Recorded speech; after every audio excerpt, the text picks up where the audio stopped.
दोस्तों, प्रगति और आर्थिक विकास के नाम पर मनुष्य गलत राह पर चल रहा है। और यही कारण है कि जिसकी वजह से कई सारे चैलेंजेस, कई सारे संकट, कई सारे मुश्किलों का सामना हम करते हैं। लेकिन जब भी ऐसा कोई संकट आता है, ये संकट हमें मजबूर करता है कि हम अपने बुनियादी मूल्यों के ऊपर काम करें। हम अपने बुनियादी मूल्यों को समझे, उस पर विचार करें। और जब भी हम ये काम करते हैं तो एक ही बात समझ में आती है, ये जितने भी चैलेंजेस, जितने भी संकट आज हमारे सामने हैं, अगर उसका कोई सोल्यूशन है तो उसका एक ही सोल्यूशन है, और वो है प्रकृति के राह पर चलना।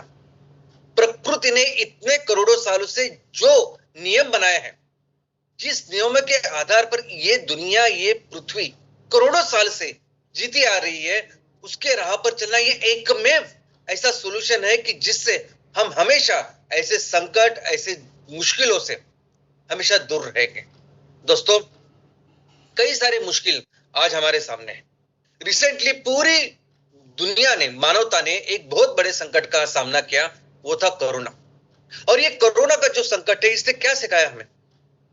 कोरोना के संकट ने हमें यह सिखाया कि ये प्रकृति ने, इस धरती माँ ने हर एक जीव के लिए उसकी एक स्पेशल, उसकी लाइफ साइकिल बनाई है।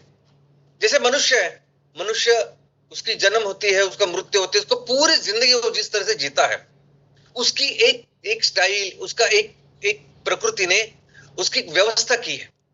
और ऐसी व्यवस्था सिर्फ मनुष्य की नहीं, हर एक जीव की है, हर एक वनस्पति की है, हर एक प्राणी की है। और करोड़ों साल से ये माँ, ये प्रकृति उसका ख्याल रखती आ रही। हमारे मनुष्य के सबसे पुरानी इकोनॉमिक एक्टिविटी अगर कुछ है तो वो है पशुपालन। सबसे पुरानी एक्टिविटी है ऑफकोर्स एग्रीकल्चर, उसके साथ पशुपालन। लगभग कम से कम 40,000 सालों से हम ये पशुपालन कर रहे हैं। और दोस्तों, लेकिन अभी रिसेंटली ज्यादा प्रॉफिट के लिए, ज्यादा पैसे कमाने के लिए ये पशुपालन जिस तरह से अभी हम कर रहे हैं, इसे फैक्ट्री फार्मिंग ऐसा कहा जा रहा है। और दोस्तों, ये फैक्ट्री फार्मिंग जब करते हैं हम लोग, तब हमने सभी ये जो प्रकृति के नियम, ये सभी भूल के हम लोग सिर्फ ज्यादा से ज्यादा प्रॉफिट कैसे कमाएं, बस उसके ऊपर ध्यान दे रहे हैं। और यही कारण है कि हमने इस प्रकृति के नियमों का जब उल्लंघन किया है, तो उस जो में जो वायरसेस है, जो बैक्टीरिया है, वो फिर अपनी दुनिया छोड़ के हमारी दुनिया में आ चुके। हमने ये काम इस तरह से किया है, ज्यादा से ज्यादा प्रॉफिट करने के लिए पूरा जो प्रकृति का संतुलन है उसको डैमेज किया है। अब ये सभी जो बीमारियां हैं, ये सभी जो संकट हम देख रहे हैं, ये बेसिकली वो सूक्ष्म जीव है जो उनके बदन में, उनके शरीर में रहते हैं। मनुष्य के शरीर में भी करोड़ों वायरसेस है, बैक्टीरिया है जो हेल्पफुल है, जिनकी वजह से हमारा डाइजेशन होता है, जिनकी वजह से हमारी जिंदगी बहुत बेहतर होती है, वैसे उनके भी बदन में है। लेकिन जिस तरह से आज हमें पशुपालन कर रहे हैं, जिस तरह से फैक्ट्री फार्मिंग हो रही है, जिस तरह से प्रकृति के सभी नियमों का उल्लंघन हमने किया है, उसी वजह से आज ये संकट हमारे सामने है। बर्ड फ्लू जब उसकी शुरुआत होती है, तब डॉक्टर क्या कहता है कि चिकन को हाथ नहीं लगा। बर्ड फ्लू नाम से ही पता चलता है कि वो जो फ्लू है, वो जो वायरल इन्फेक्शन है, वो आया है बर्ड से। वो आया है इसकी वजह से कि हम लोग बहुत गलत तरीके से पोल्ट्री फार्मिंग कर रहे हैं। स्वाइन फ्लू नाम ही बताता है कि वो स्वाइन से आया हुआ है। और इसका एक ही कारण है कि हम बहुत गलत तरीके से वो स्वाइन की, वो उनका पशुपालन कर रहे हैं। कोरोना अगर आप देखोगे तो कोरोना एक नॉर्मल जीव है जो हमारे गाय भैंसों उस प्रजाति में पाया जाता है। लेकिन जिस तरीके से आज हम ये पशुपालन कर रहे हैं, वो अपना घर छोड़ के आज हमारे यहाँ आए, और इतना बड़ा संकट आज हमारे सामने है। तो हर संकट हमें यही बताता है कि हमें जो बेसिक चीजें हैं, जो प्रकृति ने सिखाए है, इतने सालों से हम कर रहे हैं, बस उसकी राह पर चलना, यही सबका सोल्यूशन है। और आज भी अगर आप देखोगे, आज भी क्लाइमेट चेंज के नाम से जो सबसे बड़ा संकट दुनिया के सामने है, जो पूरी दुनिया खत्म कर सकता है, ऐसे ये क्लाइमेट चेंज, ग्लोबल वार्मिंग का संकट इसीलिए है क्योंकि हम ये प्रकृति का जो सही रास्ता छोड़ के विकास के लिए, आर्थिक प्रगति के लिए, आर्थिक सामाजिक प्रगति के लिए गलत ढंग से या गलत राह पर चल रहे हैं। और अगर इसको रोकना है तो उसका एक ही सोल्यूशन है कि हम इस प्रकृति के राह पर, ये माँ ने जो हमें सिखाया है, इसके राह पर चले। दूसरा कोई सोल्यूशन ही नहीं। और कौन सी वो राह है? अगर हमें आर्थिक सामाजिक प्रगति करनी है, हर देश में करनी है, हर जगह करनी है, तो एक ही राह पर चलना पड़ेगा, जिस राह पर ये दुनिया करोड़ों साल से चलती आ रही है, और वो राह है सस्टेनेबिलिटी। वो राह है शाश्वत विकास की। वो राह है कि वो चीज जिस तरह से ये माँ, ये प्रकृति करोड़ों सालों से सबका ख्याल रखती आ रही है, बस उस चीज को, और इस सस्टेनेबिलिटी को समझना या इस शाश्वत विकास को समझना इतना बिल्कुल मुश्किल नहीं है। आज सस्टेनेबिलिटी क्या है, ये शाश्वत विकास क्या है, या किस तरह से ये माँ करोड़ों सालों से सबका ख्याल रखती आ रही है, ये तो बच्चों को सिखाया जाता है प्राइमरी में। प्राइमरी एजुकेशन में चौथी तक ये चीजें सिखाई जाती। ये पानी का चक्र, ये कार्बन का चक्र, ये नाइट्रोजन का चक्र, ये जो सिंपल सिंपल चीजें जो हमें सिखाई जाती है स्कूलों में, और करोड़ों सालों से जो हम देख रहे हैं, समझ रहे हैं, हजारों सालों से जो हमारे सामने जो चल रहा है, हम भी उस व्यवस्था के पार्ट है।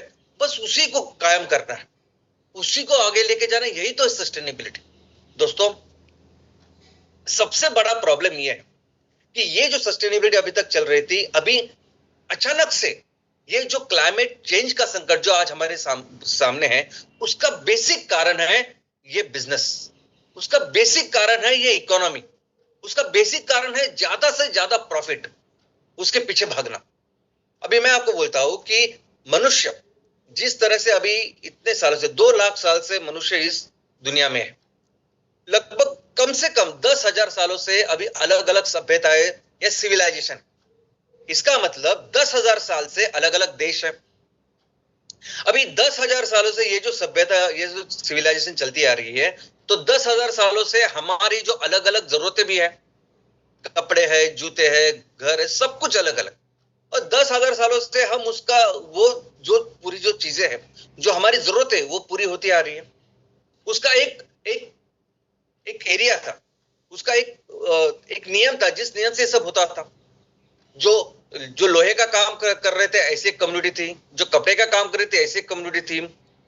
जो फर्नीचर का काम कर रहे थे, ऐसी कम्युनिटी थी।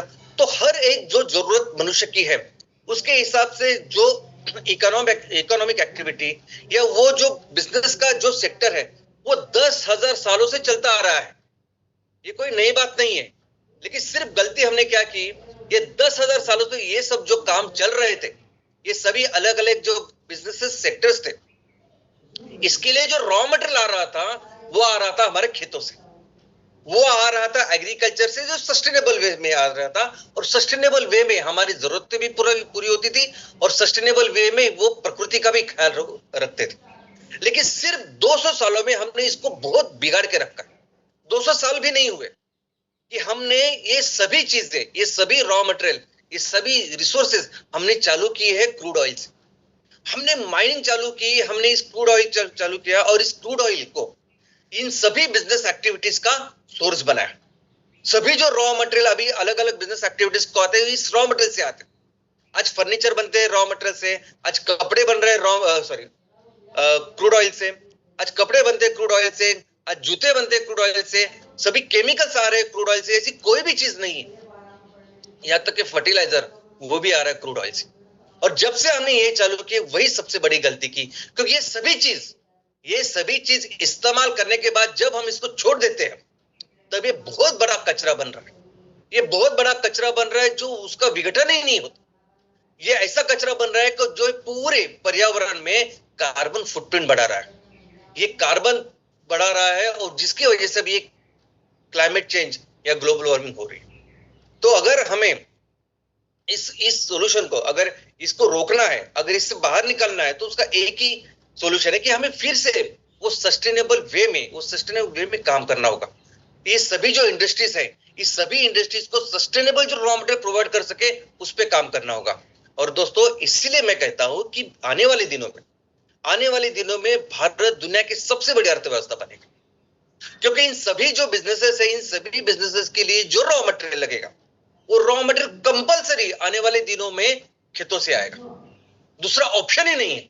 और पूरी दुनिया में ऐसा देश जिसके पास सबसे ज्यादा रिसोर्सेस है खेती के लिए, एग्रीकल्चर के लिए, तो वह है भारत देश।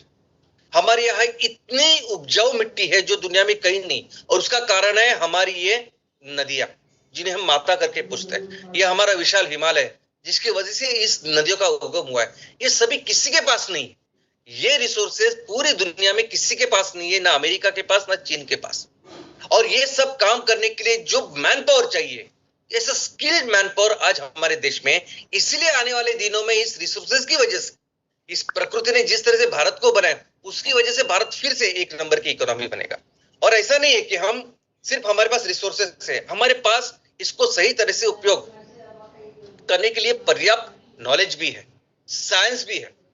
दोस्तों, अगर आपने हड़प्पा मोहनजोदड़ो उसकी संस्कृति सिविलाइजेशन पढ़ी, तो आपको पता चलेगा कि हम एग्रीकल्चर में इतने आगे थे, इतने सारे अलग अलग तरह के क्रॉप्स हमने डिस्कवर किए थे जो दुनिया में किसी को पता भी नहीं देता।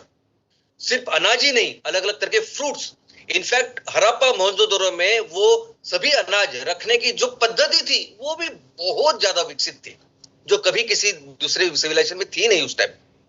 लेकिन इसलिए कि सिर्फ ये नहीं, हम अगर मेडिसिन की, कॉस्मेटिक्स की, केमिकल्स की बात करें तो आयुर्वेदा सबसे ज्यादा विकसित ऐसा शास्त्र है। योगा सबसे ज्यादा विकसित शास्त्र है, जो आज आप देखेंगे तो ज्यादा से ज्यादा लोग योगा को फॉलो कर रहे हैं। लेकिन इतना ही नहीं है, हर शास्त्र में, हर सेक्टर में हमारा नॉलेज बहुत ही ज्यादा विकसित है।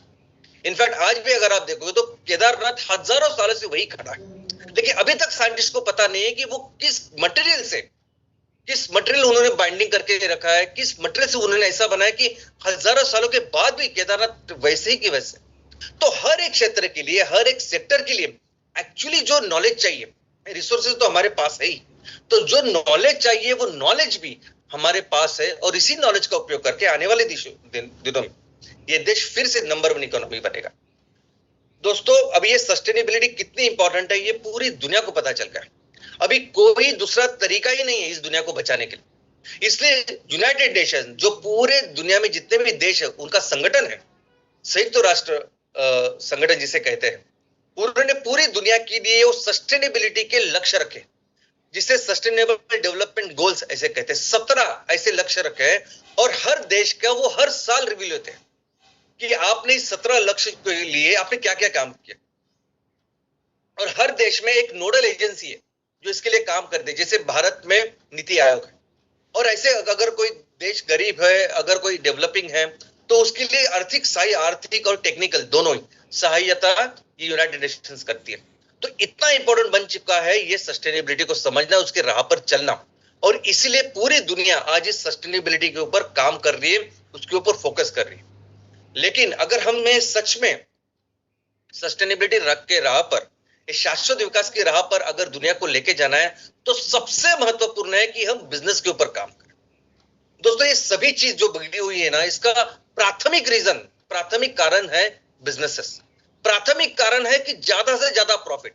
नहीं तो हम हमेशा जानते थे कि कपड़े, अगर हमें टेक्सटाइल, जो पूरी इंडस्ट्री है टेक्सटाइल के लिए जो सस्टेनेबल है वो एग्रीकल्चर है, कॉटन है, रेशम है, बाकी सब अलग अलग चीजें हैं। वो छोड़ के हम अगर क्रूड ऑयल से वो कपड़े बना रहे हैं, तो उसका एक ही कारण है, ज्यादा से ज्यादा प्रॉफिट। हम जानते हैं सच क्या है, हम जानते हैं कि सही क्या है, लेकिन फिर भी सिर्फ प्रॉफिट, इकोनॉमी, बिजनेस के लिए हम गलत दिशा में जा रहे हैं, और आज भी जा रहे हैं। और जो बिजनेस कर रहे हैं ना, उनको कुछ लेना देना होता नहीं है बाकी सब चीजों के लिए। तो सबसे महत्वपूर्ण चीज है जो बदलनी पड़े, जो बदलनी होगी, वो है इकोनॉमी। जिस तरह से हमारी अर्थव्यवस्था चल रही है, जिस तरह से हम बिजनेसेस कर रहे हैं, वो बिजनेसेस को सस्टेनेबल बिजनेसेस के लिए बिजनेस में लेके आना पड़ेगा। और वो सस्टेनेबल बिजनेस का नाम ही है सर्कुलर इकोनॉमी। सर्कुलर इकोनॉमी की जहां कोई भी चीज का आप निर्माण करो, कोई भी प्रोडक्ट का आप निर्माण करो, उसका उपयोग करो, और उसका उपयोग करने के बाद जब आप उसको छोड़ दे कोई, तो वो कचरा करके नहीं, तो फिर से रिसाइकल होगा, फिर से वो चीज रॉ मटेरियल करके उस पूरे इंडस्ट्रियल प्रोसेस में शामिल होगी। वो है सर्कुलर इकोनॉमी। दोस्तों,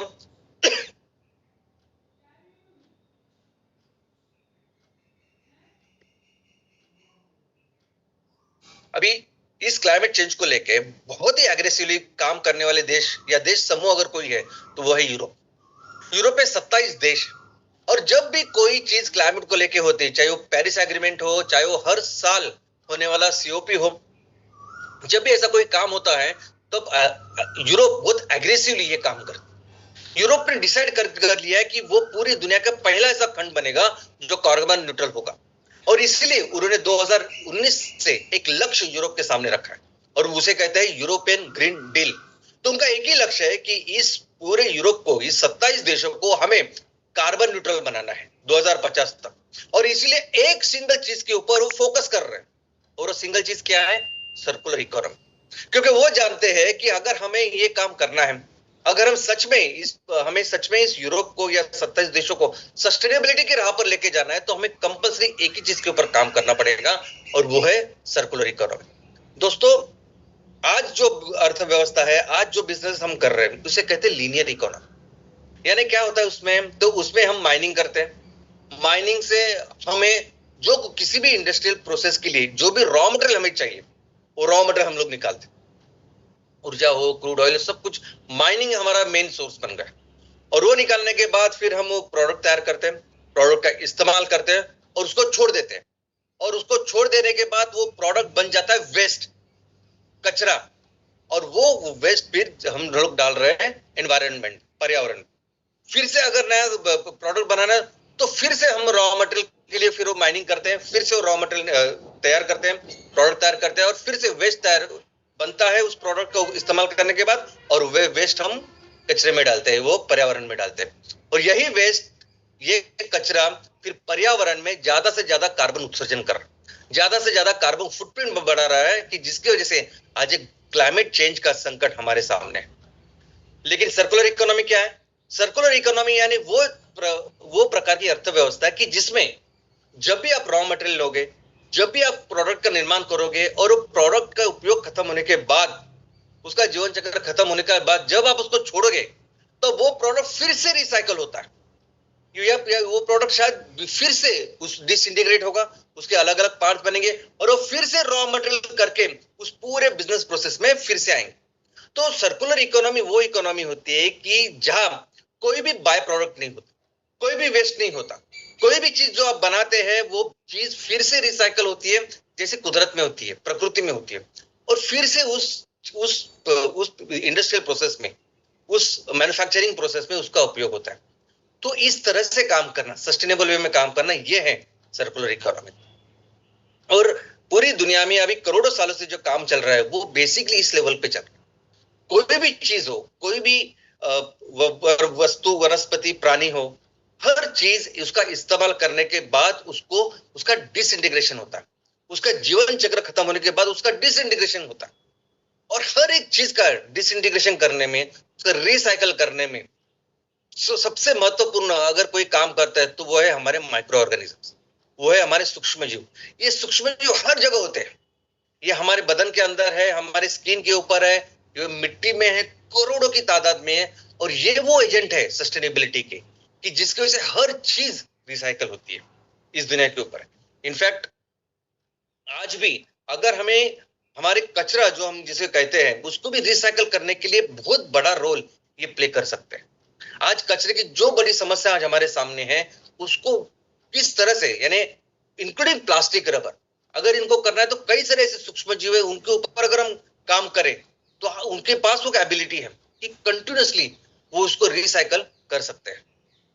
दोस्तों, पूरी इस प्रकृति में, नेचर में वेस्ट या कचरा करके कोई संकल्पना ही नहीं है। इस दुनिया में जो भी अलग अलग चीजें हम देखते हैं, यानी सजीव, निर्जीव, वनस्पति, प्राणी, सूक्ष्म जीव से लेके बहुत बड़े बड़े प्राणी या बड़े बड़े वनस्पति, ये सभी बने हैं कुछ बेसिक मूलद्रव्य से। अब ये दुनिया में मूलद्रव्य है 118, और ये 118 मूलद्रव्य हम रसायन शास्त्र में वो पीरियोडिक टेबल में हम देखते हैं, अगर आपको याद होगा तो बेसिक ये 118 मूलद्रव्य जिससे दुनिया बनी है। अगर हम बने हैं प्रोटीन से, कार्बोहाइड्रेट से, लिपिड से। प्रोटीन किससे बना है? अमीनो एसिड से बना है। अमीनो एसिड किससे बना है? तो नाइट्रोजन से बना है, हाइड्रोजन। तो बेसिक वो मूलद्रव्य वो 118 मूलद्रव्य जिससे दुनिया में हर चीज बनी है।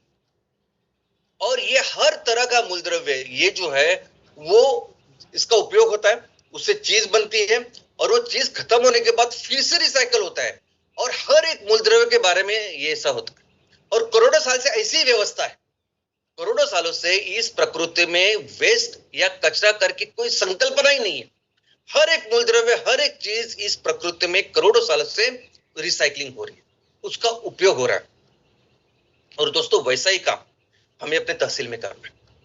अभी सबसे पहले तो इस फंडिंग के, जो हम फंडिंग के ऊपर काम कर रहे हैं, वो उस फंडिंग के बाद सबसे पहले हम अपने सभी एमकोल और एमसीएनजी के प्रोजेक्ट पूरे करेंगे। ये प्रोजेक्ट करके हम अपने ऑर्गेनाइजेशन को एक आर्थिक स्थैर्य दें, एक आर्थिक स्टेबिलिटी में लेके जाएंगे। और उसके बाद सबसे इंपॉर्टेंट लक्ष्य अगर हमारा कुछ होगा तहसील के लिए तो होगा जीरो वेस्ट तहसील, कचरा मुक्त तहसील, उसके ऊपर काम करेंगे।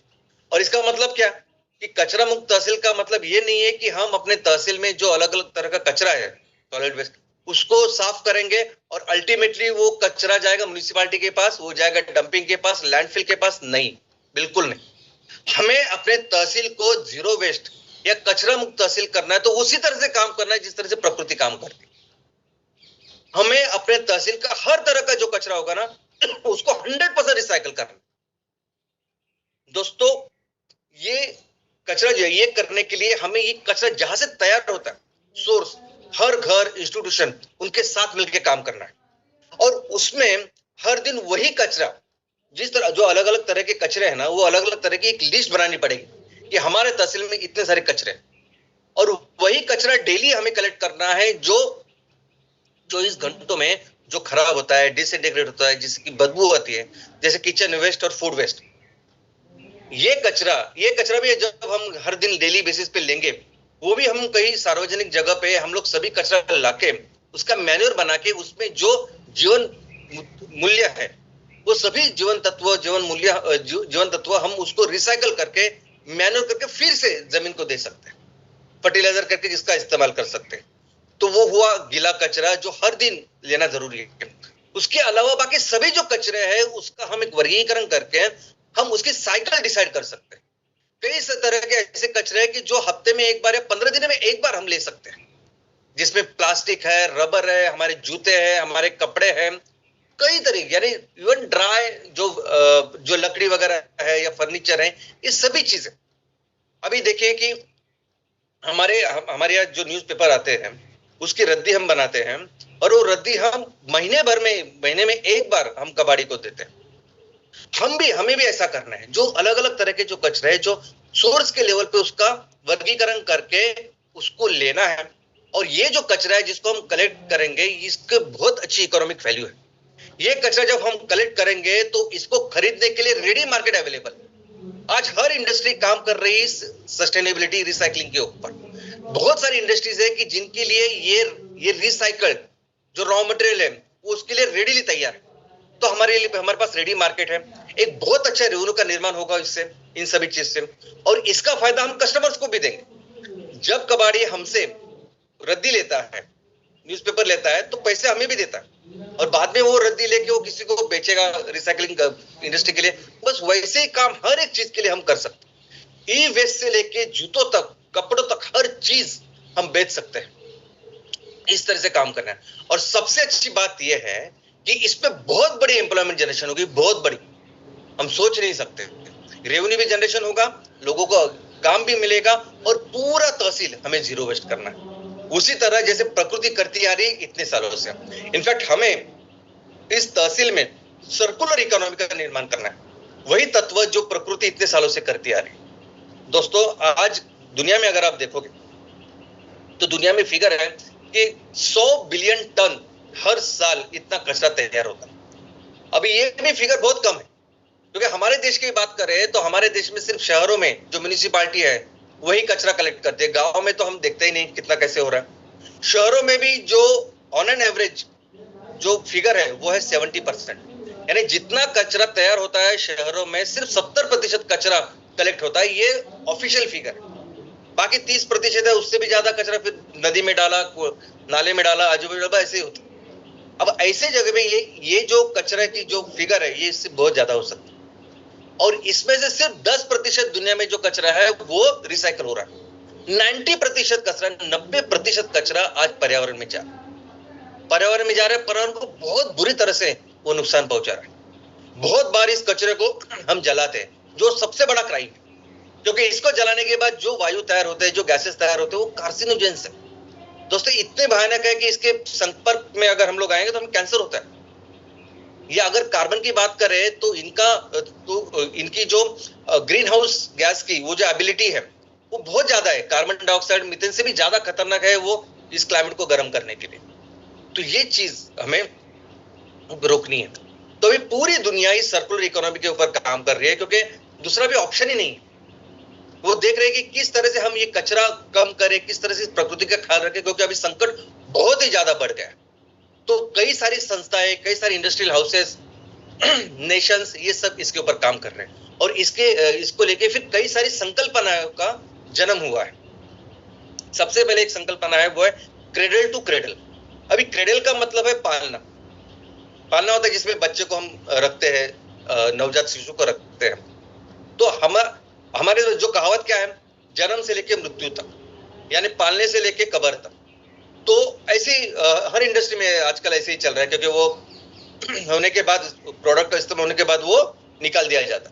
तो अभी इंडस्ट्री में ये संकल्पना है कि तो क्रेडल टू क्रेडल, इसका मतलब पालने से जब आप रॉ मटेरियल को लेते हो, उस चीज को बनाते हैं, उसका जीवन चक्र खत्म होने के बाद फिर से उसको डिसइंटीग्रेट करना, फिर से उसको पालने में लेके आना, यानी फिर से उसको रॉ मटेरियल करके इस्तेमाल करना। तो एक संकल्पना है कि जिसमें सभी मैक्सिमम लोग काम कर रहे हैं कि जहां किस तरह से हम अपने प्रोडक्ट को रिसाइकल करेंगे, डिसइंटीग्रेट करेंगे और उसका रॉ मटेरियल फिर से उस पालने में यानी उस प्रोसेस में लेके आएंगे। दूसरी जो संकल्पना है वो है बायो मिमिक्री। बायो यानी बायोलॉजिकल, मिमिक्री यानी उसका अनुकरण करना या मिमिक्री करना। अभी बायोलॉजी में जैसा हमने देखा, प्रकृति करोड़ों सालों से ये काम करती आ रही, जिसे सर्कुलर इकोनॉमी करके आज हम देख रहे हैं। तो प्रकृति के उस चीजों को समझना, प्रकृति जिस तरीके से काम कर रही है ना, पहले उसका ऑब्जर्व करना, उसको समझना और उसके जो तत्व है वो हमारे बिजनेस में लेके आए और हमारे बिजनेस को फिर वही सर्कुलर इकोनॉमी में लेके जाना। तो इस पूरे संकल्पना को कहते हैं बायोमिमिक्री। उसके अलावा और एक संकल्पना है जिसे कहते हैं ब्लू इकोनॉमी। अभी ब्लू इकोनॉमी का मतलब सिर्फ ये नहीं कि समुद्र से रिलेटेड इकोनॉमी या अर्थव्यवस्था। आज की तारीख में ब्लू इकोनॉमी की संकल्पना यह है कि पानी से रिलेटेड, समुद्र से रिलेटेड हर इकोनॉमिक एक्टिविटी, यानी जिसमें सिर्फ फिशेज नहीं है और सिर्फ एक्वाकल्चर नहीं है, तो इसमें मरीन ट्रांसपोर्ट है, इसमें टूरिज्म है, इसमें आप सीबेड, समुद्र के अंदर जाके सीबेड माइनिंग कर रहे हो तेल के लिए, नैसर्गिक वायु के लिए, वो है रिन्यूएबल एनर्जी में काम कर रहे हैं। हर each and every economic activity जो पानी से रिलेटेड है, हर इकोनॉमिक एक्टिविटी ये सर्कुलर होनी चाहिए, ये रिसाइक्लेबल होनी चाहिए। अब इसके ऊपर काम करने वाली जो पूरी, ये सभी जो बिजनेसेस इसमें आते हैं और इस पूरी संकल्पना को कहा गया है ब्लू इकोनॉमी। इसके अलावा एक और संकल्पना है जिसे कहते हैं इंडस्ट्रियल इकोलॉजी। इंडस्ट्रियल इकोलॉजी का मतलब यह है कि इंडस्ट्री में जो प्रोसेस है, रॉ मटेरियल, मैन्युफैक्चरिंग, वो सब जो कुछ है, इस पूरे प्रोसेस में मटेरियल और ऊर्जा, इनकी पूरी जो प्रोसेसिंग है उसको समझना, और ये मटेरियल किस तरह से एक स्टेज से दूसरे स्टेज जाता है, उसकी पूरी जो मूवमेंट है उसको समझना, और कौन से ऐसे चीजें हम किए जा सकते हैं, चीजों के ऊपर काम किया जा सकता है कि जिसकी वजह से ये मटेरियल फिर से हम रिसाइकल करते हैं। तो इसके लिए प्रॉपर स्टडी जहां होती है पूरे इंडस्ट्रियल प्रोसेस में, जहां मटेरियल और ऊर्जा की पूरी मूवमेंट की स्टडी की जाती है, उसे कहते हैं इंडस्ट्रियल इकोलॉजी। उसके अलावा ऑफ कोर्स और एक संकल्पना है रिसोर्स रिकवरी, यानी जो भी प्रोडक्ट हम तैयार कर रहे हैं वो प्रोडक्ट इस्तेमाल करने के बाद जितना ज्यादा हम उसको रिसोर्सेस, अलग अलग चीजें हम रिकवर कर सकते हैं, उसके ऊपर अलग अलग संस्थाएं काम कर रही है। एक संकल्पना है। जैसे अभी ई वेस्ट है, ई वेस्ट में देखते हैं कि किस तरह से मेटल निकाला जा सकता है, कैसे प्लास्टिक निकाला जा सकता है और बाकी चीजें। तो हर एक इंडस्ट्री में किस तरह से अलग अलग रिसोर्सेस निकाले जा सकते हैं, उसके ऊपर जो काम होती है वो संकल्पना है रिसोर्स रिकवरी। इनफैक्ट जापान ने एक प्लेटफॉर्म बनाया है जिसे कहते हैं sound material cycle society, material cycle society. तो जापान में ये जो प्लेटफॉर्म है, इस प्लेटफॉर्म में हर कोई संस्था, कोई व्यक्ति इंडिविजुअल लेवल पे भी वो कंट्रीब्यूट कर सकता है कि कैसे हर प्रोसेस में हम मटेरियल को, चीजों को रिसाइकल करें, कैसे उन चीजों को फिर से रॉ मटेरियल करके इस्तेमाल कर सकते हैं। तो इस चीजों के लिए, इस एक सर्कुलर इकोनॉमी के लक्ष्य के लिए उन्होंने इस पूरे सोसाइटी का, इस मंच का निर्माण किया है। उसके अलावा है सिस्टम्स थिंकिंग, यानी इंडस्ट्रियल प्रोसेस में किस तरह से एक प्रोसेस दूसरे प्रोसेस को इन्फ्लुएंस करती है। किस तरह से एक प्रोसेस की वजह से दूसरी प्रोसेस होती है, डिपेंड होती है, और इसको समझना और फिर देखना कि किस तरह से हम इन चीजों को जोड़ के वो जो चीज अल्टीमेटली बनती है उसको रिसाइकल करते हैं। तो इस सिस्टम्स के बारे में समझना, उसके और रिसाइकलिंग के ऊपर काम करना, इस पूरे चीज को कहा गया है सिस्टम्स थिंकिंग दोस्तों। और ये जो अभी सर्कुलर इकोनॉमी है, ये सर्कुलर इकोनॉमी बहुत ही ज्यादा महत्वपूर्ण बन चुकी है पूरी दुनिया में। अभी कोई सोल्यूशन या कोई ऑप्शन ही नहीं है हमारे पास। अभी देखिए, रिन्यूएबल एनर्जी और फोसाइल एनर्जी, रिन्यूएबल एनर्जी में अभी हर साल फोसाइल एनर्जी से, यानी जो क्रूड ऑयल वगैरह सब है, उससे डबल से ज्यादा अभी इन्वेस्टमेंट हो रहा है, क्योंकि अभी ऑप्शन ही नहीं है। अगर हमें इस फोसाइल का, अगर क्रूड ऑयल के अनगिनत यानी अनएंडिंग अगर से रिजर्व भी मिले, इतना बड़ा हमें ये भी मिला, तो सोर्स भी मिला, तो भी हम इसको हाथ नहीं लगा सकते। अभी ऐसी सिचुएशन हो चुकी है। कंपल्सरी रिन्यूएबल के ऊपर काम करना है, वैसे ही कंपल्शन है अभी सर्कुलर इकोनॉमी के ऊपर। जिस तरह से हर इकोनॉमी में, जिस तरह से अलग अलग बिजनेसेस, इंडस्ट्रीज काम कर रही है, वस्तुओं बना रहे हैं और इस्तेमाल करने के बाद छोड़ दे रहे हैं पर्यावरण में कचरा करके, ऐसा काम अभी नहीं चलेगा। कंपल्सरी हर देश को, हर इंडस्ट्रियल हाउस को, इकोनॉमी को अभी सर्कुलर इकोनॉमी पे काम ही करना पड़ेगा, तब जाके इस संकट से हम इस दुनिया को मुक्त कर सकते हैं। लेकिन सबसे बड़ा प्रॉब्लम क्या है, इशू क्या है कि इन सभी चीजों को, ये जो सर्कुलर इकोनॉमी हमें तैयार करनी है, ये पूरी एज अ होल तैयार करनी है। इसका मतलब ये है कि अगर यूरोप सोचता है कि हमें 2050 तक कार्बन न्यूट्रल बनना है, हमें 2050 तक ये सर्कुलर इकोनॉमी को एस्टैब्लिश करना है हमारे यहाँ, तो इसका मतलब है वो 27 देशों में एस्टैब्लिश करना है। तो इसका मतलब यह है कि उस अलग हर देश में वो पूरी जो सोसाइटी है, उस सोसाइटी में जितने भी बिजनेसेस है, वो सभी सर्कुलर इकोनॉमी में आने चाहिए। अभी ये जो अलग अलग संकल्पना अपने सर्कुलर इकोनॉमी को लेकर लिए, वो अपने अपने इंडस्ट्री के पर्सपेक्टिव से, यानी हो सकता है कि कोई इलेक्ट्रॉनिक में काम करने वाली इंडस्ट्री ऐसा बोलेगी कि मैं मोबाइल, हम लोग मोबाइल बनाते हैं, हम लोग कंप्यूटर बनाते हैं, तो हम लोग ये देखेंगे किस तरह से हमारा हर एक मोबाइल रिसाइकल होता है, हर एक कंप्यूटर रिसाइकल होता है। जो व्हीकल मैन्युफैक्चरिंग में कंपनी है, वो क्या कहेगी कि हम व्हीकल मैन्युफैक्चरिंग में है, तो हम ये देखेंगे हर हमारी गाड़ी जो पूरे खत्म होने के बाद, उसकी लाइफ खत्म होने के बाद, हम देखेंगे किस तरह से हर चीज उसकी रिसाइकल होती है।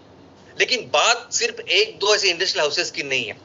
बात यह है कि अगर हमें उस पूरी संस्था को, उस पूरी सोसाइटी को कार्बन न्यूट्रल करना है या सर्कुलर इकोनॉमी में लेके जाना है, तो उनके साथ हजारों जो छोटे मोटे बिजनेस हैं, उनको भी लेके आना पड़ेगा। वो भी जब सर्कुलर इकोनॉमी में आएंगे, तब जाके इस प्रॉब्लम को हम सॉल्व कर सकेंगे। अब इसके लिए बहुत जरूरत है कस्टमर्स की। ये हम तभी कर पाएंगे जब कस्टमर्स हमारे साथ होंगे, क्योंकि अल्टीमेटली यही कस्टमर्स है जिनके हाथ में वो प्रोडक्ट होता है फाइनली, जो उसको कंज्यूम करते हैं, जो इसका इस्तेमाल करते हैं, और वही उसको छोड़ देते हैं। तो अगर हमें ये काम करना होगा, तो हमें कंपलसरी उस सोसाइटी में रहने वाले वो सभी लोग, वो सभी संस्थाएं जो इस प्रोडक्ट का कंजम्पशन कर रहे हैं, उनको साथ में लेना होगा, तभी जाके हम इस सर्कुलर इकोनॉमी में काम करेंगे। और यही सबसे इंपॉर्टेंट है। और दोस्तों, यही काम हम करके दिखाएंगे। सबसे पहले तो ये फंडिंग अभी बहुत जल्दी होगी। ये सभी बायोफ्यूल प्रोजेक्ट्स, सभी एमकोल के प्रोजेक्ट, एमसीएनजी के प्रोजेक्ट हम लगाएंगे। पहले हमारे अपने संगठन को हम आर्थिक स्थैर्य देंगे, और उसके बाद फोकस करेंगे इस 5E मिशन के ऊपर। फोकस करेंगे हर तहसील को इस सर्कुलर इकोनॉमी में डालने के। 5E मिशन, पहला ई एनवायरनमेंट, दूसरा ई 100% एम्प्लॉयमेंट, तीसरा ई एम्पावरमेंट, सक्षमीकरण हमारे किसानों का और महिला बचत गटों का, चौथा ई इकोनॉमिक डेवलपमेंट, और पांचवा ई एनर्जी सेल्फ सफिशिएंसी। तो इस मिशन के ऊपर काम करेंगे, इस सर्कुलर इकोनॉमी के ऊपर काम करेंगे, और ये काम इस तरीके से करेंगे कि हर उस तहसील का घर, संस्था इसमें शामिल हो। लोग एक विजन को लेके, मिशन को लेके हमारे साथ जुड़े, और हर चीज को हम रिसाइकल करें। हमारे तहसीलों को, हमारे हर एक जो कचरा वहां तैयार हो रहा है, उसको 100% रिसाइकल करके फिर से इस इकोनॉमी में लेके जाएंगे। और ये जो सोल्यूशन है ना, ये सोल्यूशन हम दुनिया के सामने रखेंगे, क्योंकि इसकी ज्यादा जरूरत है। संकल्पना हमने देखी, टेक्निकल संकल्पना हमने देखी, एक्चुअली प्रैक्टिकल में काम करने के लिए किस तरह से कस्टमर्स को, किस तरह से लोगों को, अगर आप सोसाइटी को आपको करना है कार्बन न्यूट्रल, अगर सोसाइटी को करना है आपको सर्कुलर इकोनॉमी में तब्दील, तो कंपलसरी है सोसाइटी में रहने वाले लोगों को अपने साथ लेना। वो किस तरह से लेंगे, वो किस तरह से काम करेंगे, वो हम दुनिया को दिखाएंगे। और दोस्तों अल्टीमेटली ये तो कचरे को रिसाइकल करने की बात है, लेकिन अल्टीमेटली ये पूरी अर्थव्यवस्था लानी पड़ेगी एग्रीकल्चर के ऊपर, तभी जाके पूरी दुनिया को फिर से हम सस्टेनेबिलिटी की राह पर लेके जाएंगे। और ये करने वाली सबसे बड़ी इकोनॉमी अर्थव्यवस्था आने वाले दिनों में होगी भारत की, क्योंकि टेक्निकली भी अगर आप देखोगे, देखो अलग अलग केमिकल्स लगते हैं, अलग अलग इंडस्ट्रीज है कि जहां केमिकल्स लगते हैं, जहां कलर की इंडस्ट्री है, कई सारे कॉस्मेटिक्स है, दवाइयां हैं। अभी इसके लिए एक्चुअली अभी रॉ मटेरियल कहां से लाएंगे, तो इसका नॉलेज हमारे पास है। कई सारी ऐसी इंडस्ट्रीज होने वाली है कि जिसके लिए रॉ मटेरियल भारत तैयार करके देगा, एग्रीकल्चर में तैयार करके देगा। ये नॉलेज, ये पूरा प्राचीन साइंस अभी यहाँ काम आएगा। और अल्टीमेटली यही सब प्रोसेस में हम फिर से उस पोटेंशियल तक हमारे इकोनॉमी को, हमारे भारत देश की इकोनॉमी में को लेके जाएंगे, जहां हमारे देश की इकोनॉमी दुनिया के नंबर 1 हो, और फिर से हम पूरे दुनिया का नेतृत्व करेंगे। फिर से हमारा देश दुनिया का सबसे महान देश होगा। जय हिंद, जय हिंद।